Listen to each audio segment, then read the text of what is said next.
What Burma has been coming through in the past year is actually just a foreshadow of what will be happening in the future. Big events await as the country will host Southeast Asian Games in 2013, which is next year, but not as significant as its turn for the chairmanship in the year 2014. Not yet, because the ASEAN Economic Community is 2015. Yes, that's right. And as the ASEAN chairman, will be Burma's responsibility just a year before the AEC takes full effect. Any ASEAN country that takes the role must also lead, at least set a roadmap for the success of the AEC. And absolutely beyond the AEC. Like toward 2015, where Burma will host the SEA Games next year, and also the year after next is the chairmanship, the ASEAN chairmanship Burma will take, and then 2015 is the election. Like, what do you think, like, how Burma would cope with this eventful years coming? Well, I think provided President Thein Sein and the reformers can solidify their position, and we saw just this last week the reshuffle that he held of the cabinet, where he brought in apparently more reform-minded people, and he tried to move out some of the more hardline people. If he can continue to strengthen his position, if he can continue on this path of reform, and I think if he can move from what is happening at the moment, which is what I would describe as a change of atmosphere, but not yet a change of system. If he can move towards a genuine change of system, you mean change of institutions? Changes in the institutions, changes in the constitution, changes of with legislation, the repeal of repressive laws.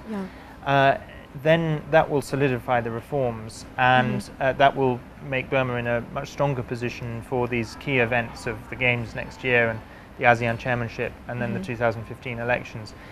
If the reform process is in any way derailed, either by a lack of substantial progress or by internal pressure by hardliners or even some kind of coup, then I think Burma will be in a very fragile position for these landmark events over the next 3 years. But I hope that Thein Sein will continue on the path he's on and will really move to introduce more substance to the reforms and make it a genuine transition.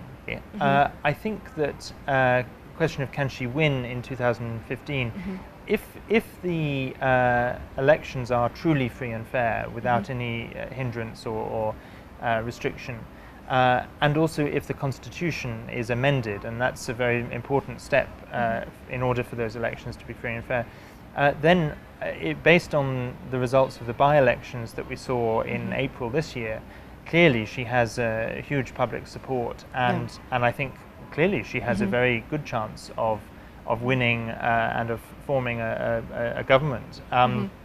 Whether she can do that just with the NLD alone, or whether she'll have to do it in coalition with other parties, remains to be seen. But if all those factors are fulfilled, free and fair elections, constitutional amendments, then she can win. On the question of her attitude to the crisis in Arakan, it's not entirely fair to say that she's been silent, because she has made some comments. For example, she... but a very dry comment, I would say. Well, fairly early on, she said that she met some Muslim leaders right at the beginning of the crisis, before her Europe trip. And she said that the majority should defend the rights of the minority and protect the minority. And I thought that was a helpful comment to make. She's also talked a lot about the rule of law, and that's very important. I think she does have to be careful, and it's understandable that she's trying to be careful on this issue, because unfortunately sentiment is so widespread, not only within the government but within society, against the Rohingya, that if she spoke out too explicitly or too strongly, she could face a serious backlash, not just in terms of votes, but actually in terms of her ability to help with this transition process. So I understand why she needs to be careful. Myanmar's ongoing media reforms have upgraded the country from the bottom ranks of various international media freedom indexes, ahead of over half of other ASEAN members. Hey, just recently, the media censorship the lift of media ban, and then a list of journalists, and then the exiled Burmese can come back to the country. Yeah. What do you think of this? Change? I think it's also a welcome change, and I mean it's truly extraordinary to see these exiles, some of whom, Moti Zun, for example, one of the 88 leaders. Yeah. And a list of Thai journalists from Thai PBS and then Nation Multimedia Group also. That's right. Well, and even I myself, I have been deported from Burma 2 times. Oh, really? But last week I was able to go back I went back for nearly 2 weeks. So I think all these things are welcome signs.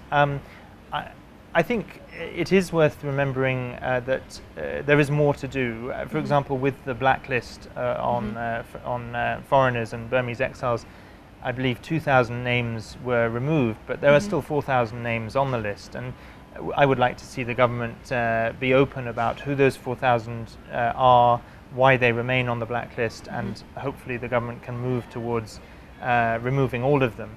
In my view, a government should only have a blacklist for people who are a genuine threat to the country. I mean, every country has a blacklist of criminals and terrorists and drug smugglers and those kind of people.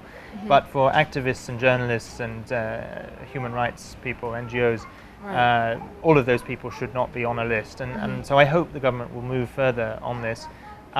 There's also the issue of the denial of passports to former political prisoners, some of the former political prisoners, and that also needs to be addressed. If they are allowing foreigners to come into the country, they ought to be able to allow former political prisoners to travel abroad. So there's much more to be done, but I think all these things are welcome steps. It's truly historic to see the people who visited in the last few days, and I hope there will be more of that to come.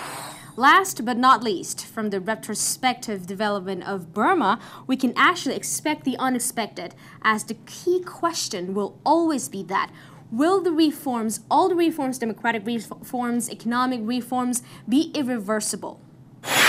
Like all the reforms, do you think they're really irreversible?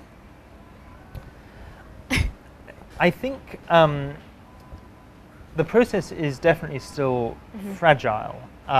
It's fragile because, for a number of reasons, firstly, there's a very long way still to go, as I've already described. Secondly, it's still highly dependent on 2 individuals, President Thein Sein and Aung San Suu Kyi, and those 2 individuals play a vital role, but it's not clear if and I hope this doesn't happen, but if something were to happen to one or other of them, it's not clear who would be in a position to carry forward the reforms. And that a similar sort of situation happened in the early days in South Africa, where it was highly dependent on F.W. de Klerk and Nelson Mandela. And luckily they both survived to see the process through, and then other people came along afterwards to continue it. But it is fragile for that reason. It's also fragile because there are still people in the military and in the government who would be more hardline, and it's not clear whether there might come a point where they will say enough is enough, and they might step in. And the Constitution does allow the military at the moment to step in and retake power in a case of a national emergency. And you mean the Constitution still, empowers the military? Yes, the Constitution still includes a clause that empowers the military to retake power if in the case of a national emergency, anytime.